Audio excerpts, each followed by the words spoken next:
Salut Donald, bonjour à tous. Suite de la précédente vidéo, je vous fais une petite vidéo sur sur les sadhus, les ermites. Parce que j'ai trouvé un hymne chevelu, le 1036, je crois, j'ai noté ça quelque part, mais je l'ai pas noté. Non. Bon, bref, c'est le 1036. Et que vous pouvez trouver sur academia.edu. Celui-là et puis tous les autres. Alors, pourquoi je fais une petite vidéo pour ça déjà parce que j'ai trouvé que il y a environ 4000 ans existaient déjà les sadhus. Les sadhus, vous connaissez, j'imagine, que il y a plein de vidéos sur YouTube de la Kumbh Mela ou des gars qui soulèvent des rochers avec des choses qui sont pas faites pour ça normalement, etc.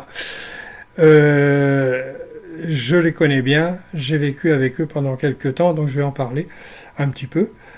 Et je vais vous parler de cet hymne-là. Donc, l'hymne chevelu, je vais vous lire trois shlokas que j'ai tirés, parce que je ne vais pas lire tout. Et j'en ai tiré, j'ai le 1, le 2 et le 7. Alhamdulillah. Le chevelu porte le feu. Le chevelu porte ce qui agit vite. Le chevelu porte le ciel et la terre. Le chevelu porte le soleil qui est vu par tous. Le chevelu s'appelle lumière. Voilà. Les ascètes, ceinturés de vent, s'habillent de cendre. Ils suivent la force du vent quand les dieux sont entrés en eux. Et je passe au 7e, les autres sont moins intéressants. Le 7e, donc, Vayu l'a broyé pour lui, Kunamana l'a écrasé. Kunamana, je sais pas, j'ai pas trouvé qui c'était. Alors je vais chercher, je recommence. Vayu c'est le vent, hein, le vent déifié. Vayu l'a brodé pour lui. Alors Kunamana l'a écrasé fermement quand le chevelu a bu ce qui agit vite avec Rudra. Avec Rudra, tiens, je vais mettre une petite virgule là. Oui, donc alors bon, là il parle de ce qui agit vite. En fait, ce n'est pas le soma, c'est une boisson qui porte, puisque quand le chevelu a bu ce qui agit vite avec Rudra, hein, dans le dernier. C'est très probablement le banga, qui est la boisson, la façon traditionnelle indienne de consommer le cannabis. Ils ne le fumaient pas à l'époque, à cette époque-là en tout cas, et même maintenant ça se pratique encore beaucoup. Il y a des bang shops un peu partout à Bénarès et dans les autres endroits un peu sacrés. L'Inde avait signé l'accord avec les États-Unis quand Reagan, je crois que c'est Reagan qui avait déclaré la guerre au cannabis à la suite de protestations, à la suite de pressions exercées par des sectes intégristes chrétiennes, américaines, vous savez, les pentecôtistes et tout ça. On ne sait plus trop s'ils sont chrétiens ou s'ils s'intéressent qu'à l'Ancien Testament. Voilà, tous ces gens-là ont fait pression sur le gouvernement américain pour interdire, parce que tout simplement c'est parti d'une constatation toute conne, c'est que tant que c'était les Noirs et les Mexicains qui fumaient de l'herbe, ça dérangeait pas les Blancs. Quand les Blancs se sont mis à en fumer aussi, alors là, attention, ils vont devenir comme les Noirs, voire comme des Mexicains. Voilà, hein, c'est tout ça. Et donc Reagan a déclaré une guerre et a dit tous ceux qui ne signent pas cet accord-là contre le cannabis, on fait plus de business avec. Terminé. Alors tout le monde a signé parce que les Américains dirigeaient le monde à ce moment-là. Là, c'est en train de se terminer. Oui, alors tout ça pour dire, je ne sais plus ce que j'étais en train de raconter. Bon. Oui, le bang, donc voilà. Alors, ça se prépare comme ça. Je l'ai vu faire dans un petit temple à Agra.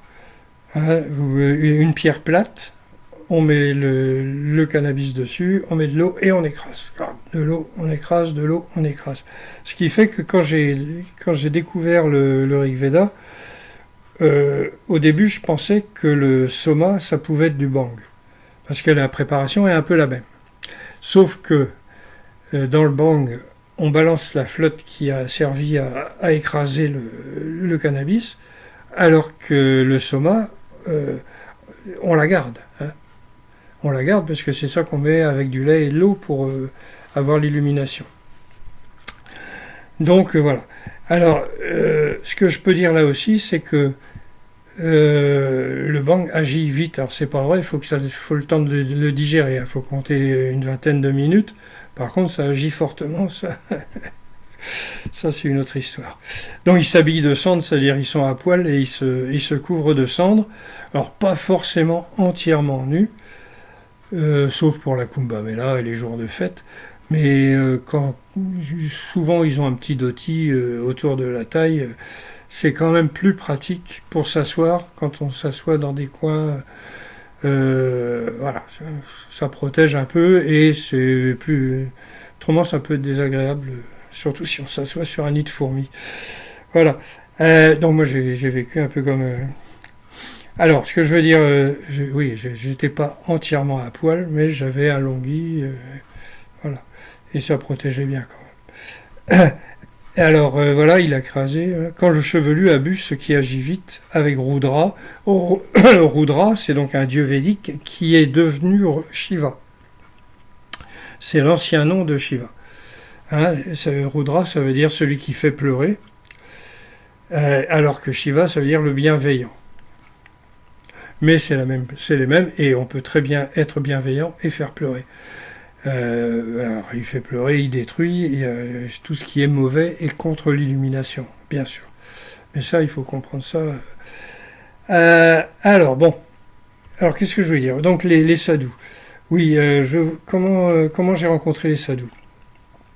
Quand je suis allé en Inde, moi, ça faisait déjà 5 ans que j'étais sur la route.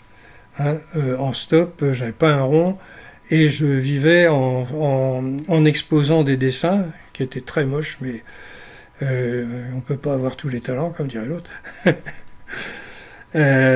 Donc j'exposais des dessins et puis les gens mettaient quelques pièces et avec ça, moi, du moment que j'avais à bouffer, ça suffisait. Donc pendant 5 ans, j'ai circulé, notamment en Afrique.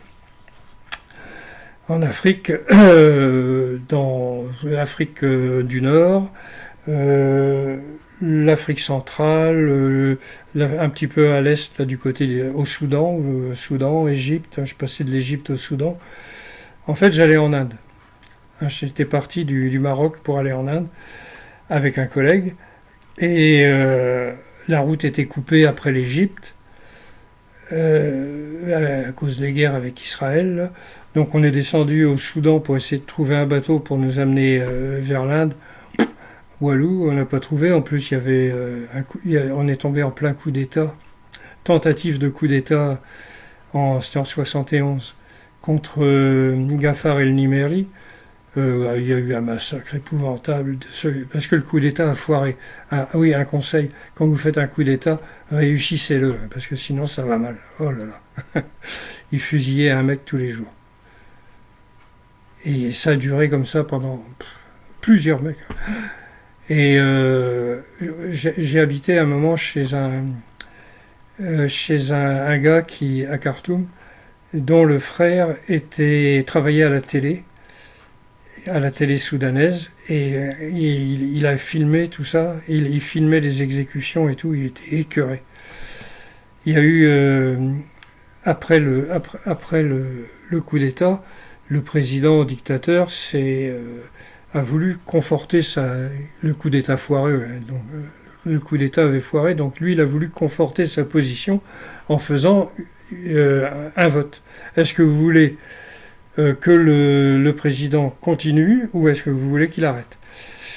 Et pour éviter toute contestation, tout ça, ils avaient fait 2 urnes. Une belle urne tout en couleur pour le oui et une petite urne noire pour le non, avec un cahier derrière chacun où on marquait le nom et l'adresse de celui qui était venu voter.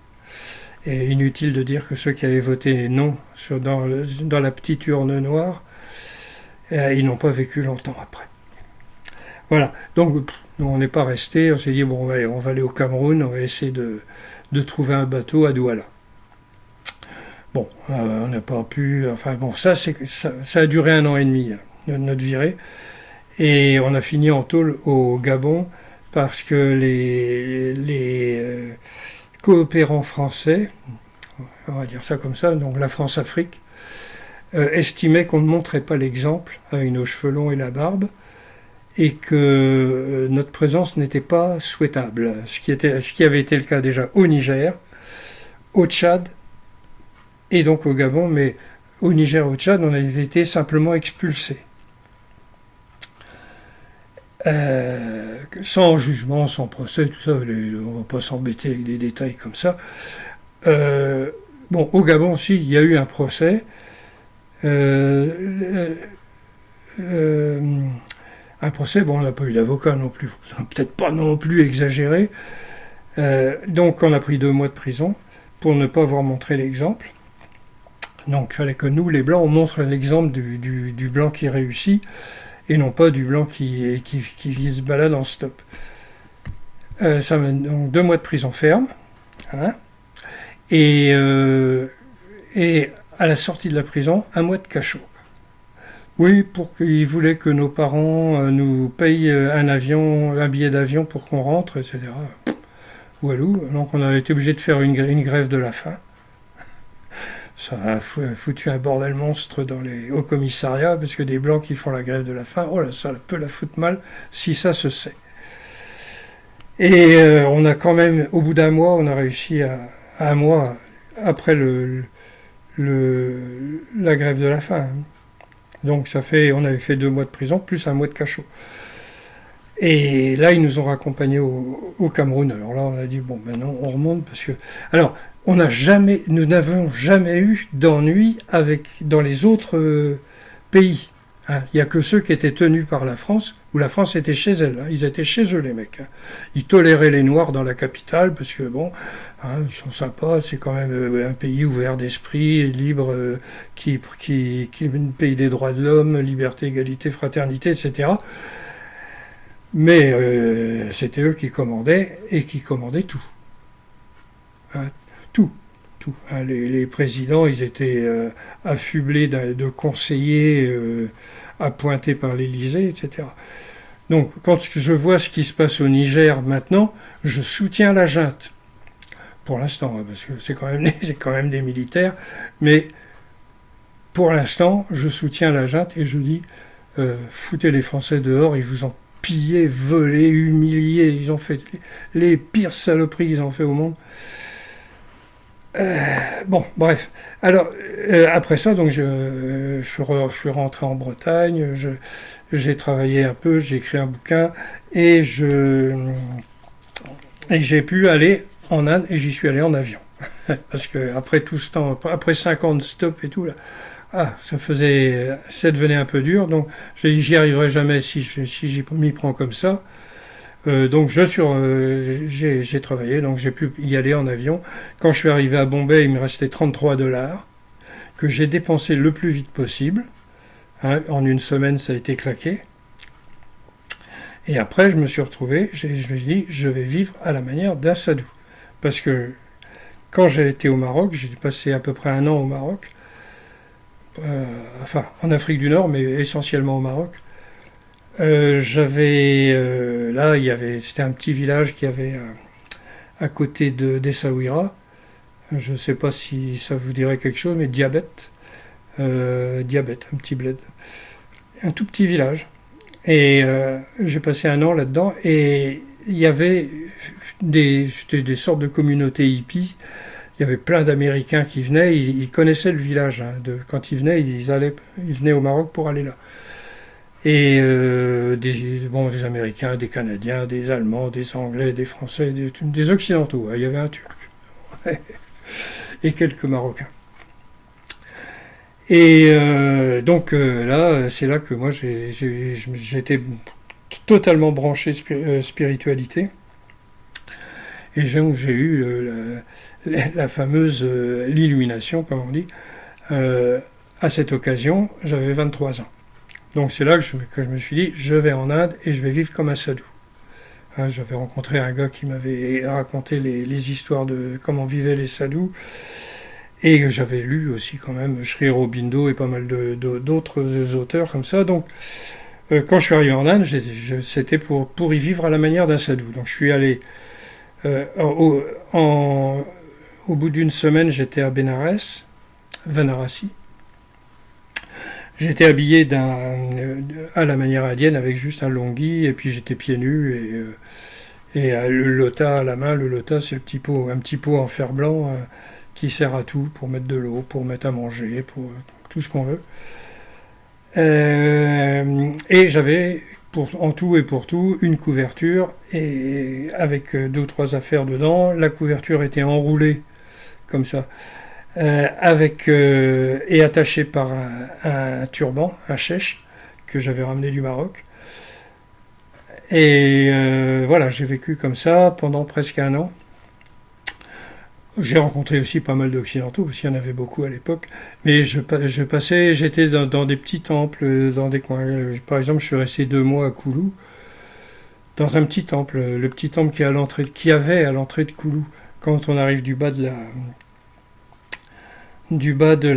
la vallée, et quand on va vers Manali, il y a un petit temple, il y avait un petit temple sur la gauche. Alors depuis, je dis il y avait parce que depuis, je crois qu'ils ont construit un gros temple avec des murs et un toit, etc.,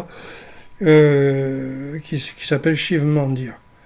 Mais je ne suis pas sûr que ce soit exactement celui-là, donc moi je ne suis pas retourné depuis. Alors oui, comment j'ai rencontré les sadhus? C'est quand j'avais réussi à traverser Varanasi, à pied, puisque le camion m'avait laissé à l'entrée de Varanasi. Et déjà, c'était surchargé, c'était surpeuplé, il y avait du monde partout. Et bon, j'avais réussi à traverser, j'étais énervé, ça m'avait fatigué. Et donc j'étais sur le Ghat, sur le Ghat, en train de regarder le Gange et reprendre mon souffle. Et puis à côté, il y avait un groupe de sadhus qui étaient assis en rond autour d'un feu. Et puis ils me font signe, viens t'asseoir avec nous. Ah bah j'ai dit bah oui. Donc je me suis assis avec eux, puis j'y suis resté 2 mois, à peu près. Là, les dates et les calendriers, tout ça, on ne savait pas du tout ce que c'était, puisque je ne savais même pas quel mois on était, ni même quelle année. Et j'ai donc passé environ 2 mois là, avec ce groupe-là. J'allais aussi manger à la distribution, je mangeais dans les temples, c'était gratos. Il donnait à tous les pauvres, donc les sadhus, les mendiants, les aveugles, les estropiés en tout genre. Bon, j'allais avec eux et je mangeais ce qu'on voulait bien me donner et j'étais très content. Moi, ça me suffisait. Du moment que j'avais à manger, ça va. Et pour dormir, ça allait parce qu'il fait beau tout le temps, donc pas à craindre de pluie, alors sauf pendant la mousson, bien entendu. Après ça, je les ai laissés parce que j'étais contrôlé par les flics et ça m'a pas plu. Parce que ils vérifiaient mon passeport, pas chiant, rien du tout, mais ça m'a déplu parce que quoi qu'on fasse, on n'y peut rien, on a la peau blanche, rosâtre, et ça se voit. Ça se voit quand tu es dans un groupe de sadhus et qu'il y en a un qui est blanc. Les flics, ils avaient envie de se contrôler un blanc, puis de pouvoir raconter ça à leurs collègues après. Voilà. Donc ça s'est bien passé. J'ai eu d'autres ennuis avec eux, mais là, c'était carrément du vol. Là. Mais bon, là, c'est pas bien grave. Et donc, je suis resté quelque temps dans les grottes à Rishikesh.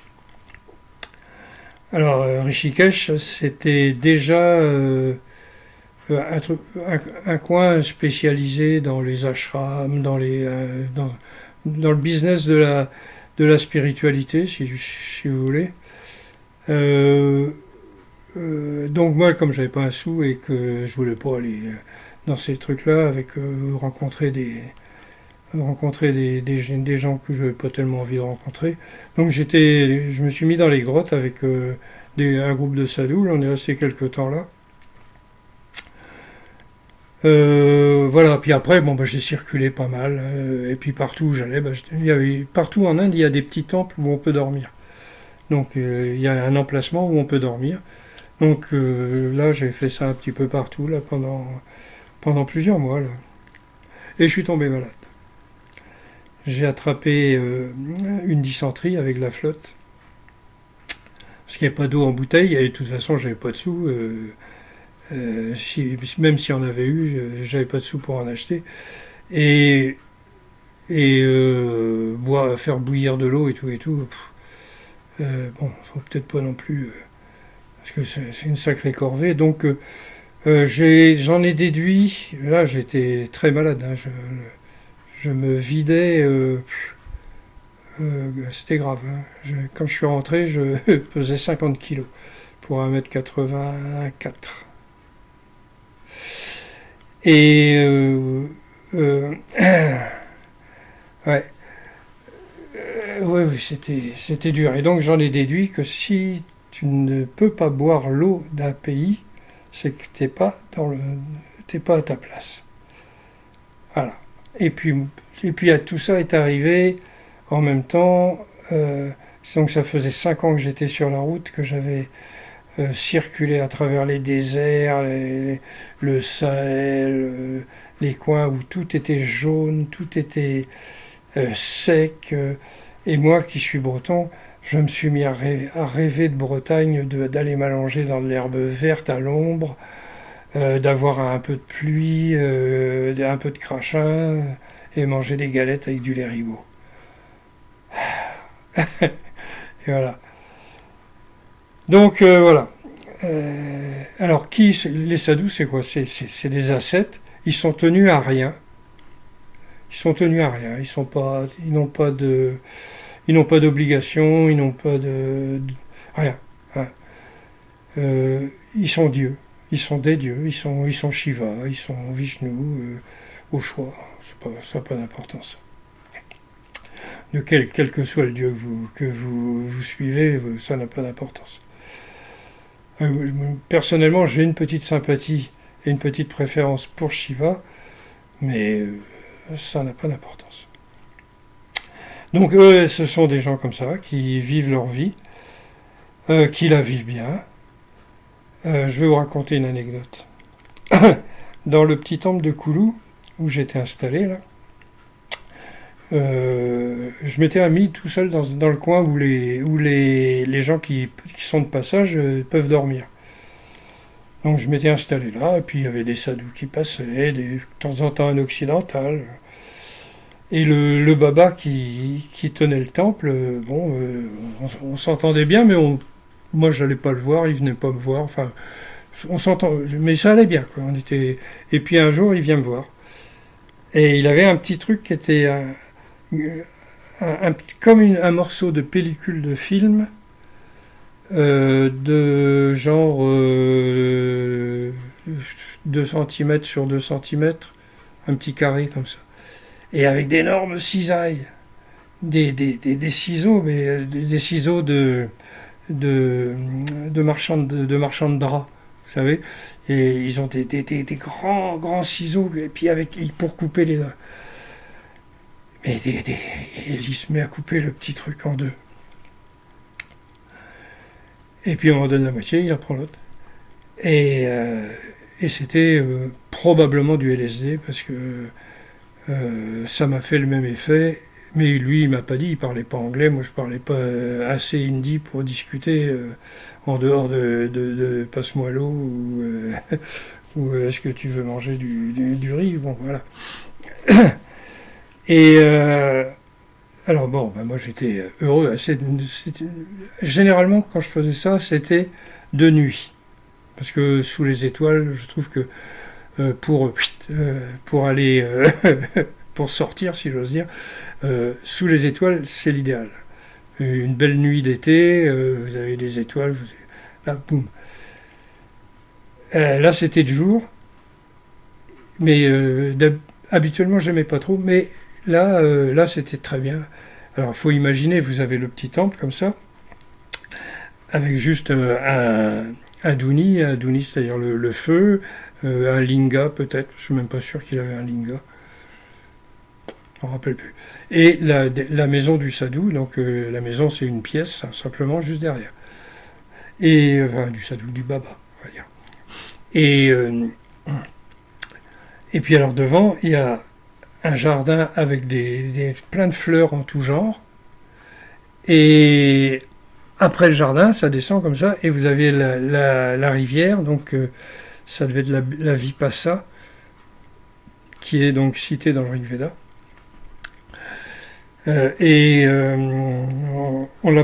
On appelle la vallée la Parvati vallée, du nom de la femme de Shiva qui s'appelle Parvati, entre autres, elle a plusieurs noms, mais Parvati, et qui est le féminin de Parvata, qui veut dire montagne. Donc c'est la montagnarde.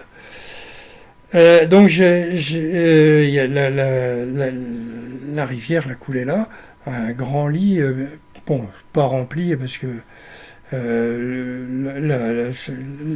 le flot avait baissé, enfin je sais pas par rapport à la mousson, je ne me rappelle plus trop à quelle époque c'était. Et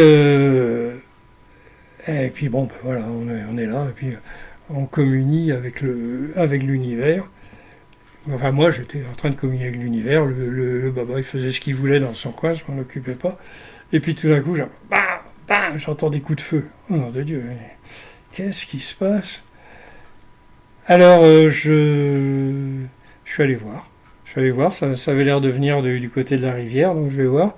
Et il y avait un flic qui ramenait peut-être un voleur ou un gars qui avait les menottes, et puis et l'autre le tirait. Et ils allaient à pied, ils le ramenaient au commissariat, sans doute, j'imagine, mais plutôt que de traverser la ville avec un mec comme ça, ils longeaient la rivière, ça allait plus vite, quoi.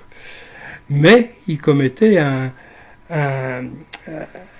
sacrilège, parce qu'ils passaient entre le temple et la rivière qui est sacrée. Bien, maintenant, elles sont toutes sacrées. Dans le Rig Veda, il n'y a que la Sarasvati qui est une déesse, mais maintenant, elles le sont toutes. Et donc le baba, il leur balançait des pétards à mèche, comme un gosse. Il se marrait, il leur balançait des pétards à mèche, et le flic, il avançait, il n'était pas fier, et il a accéléré. Alors j'ai trouvé ça très drôle. Voilà. Donc c'était la petite anecdote. Bon, après j'ai appris que ce baba a été assassiné 2 ans plus tard. C'était un baba un peu spécial parce que il tenait le temple, il était bien, il recevait du monde, etc. Et puis le soir, il partait j'allais dire en piste, comme on dit en Bretagne. Il allait, je ne sais pas où, mais il allait boire de l'alcool. Il rentrait, il était bourré, et il se cassait la gueule de son lit. On l'entendait jurer et tout. Voilà. Ils sont spéciaux, mais on ne peut rien leur dire. Et personne ne va leur dire quoi que ce soit. Ils voyagent tous gratis, hein, ils prennent le train, ils ne payent pas les tickets. Et maintenant, ils ont tous des téléphones portables, des smartphones et tout. Bon, voilà, ça a évolué. Et maintenant, ils se font aussi de la peinture sur le front. Alors, il y en a qui font ça, qui sont qu'à moitié sadhus, c'est pour faire toucher un peu de sous de la part des touristes. Et puis d'autres, c'est simplement pour le plaisir. Voilà, donc c'est des gens avec qui j'ai passé beaucoup de temps, des gens extrêmement sympathiques, mais qui n'étaient pas très différents de ce que j'étais avant, de ce que j'étais quand j'étais sur la route, parce que on vivait de la même manière, on n'avait pas un sou, on ne cherchait pas la belle d'ennui, ni rien du tout, et on se contentait de ce qu'on nous donnait. Et tout ça dans une démarche spirituelle. Donc j'ai pas été dépaysé, j'ai été conforté, j'ai eu vraiment des gens que j'aimais beaucoup. Et voilà, j'en garde un excellent souvenir. Voilà, bon, allez, je vais essayer d'arrêter cette vidéo. Ah oui, alors si bon pour le Rigveda, tout ça, vous pouvez aller sur rigveda.fr ou sur academia.edu, vous prenez mon nom, vous le copiez, vous le collez, vous le mettez dans le formulaire de recherche et vous allez tomber sur tous les hymnes là, que j'ai mis, là. Il y en a pas loin de 1000. Voilà, allez, Kenavo dans l'eau, au revoir à tous et je vous souhaite plein de bonnes choses.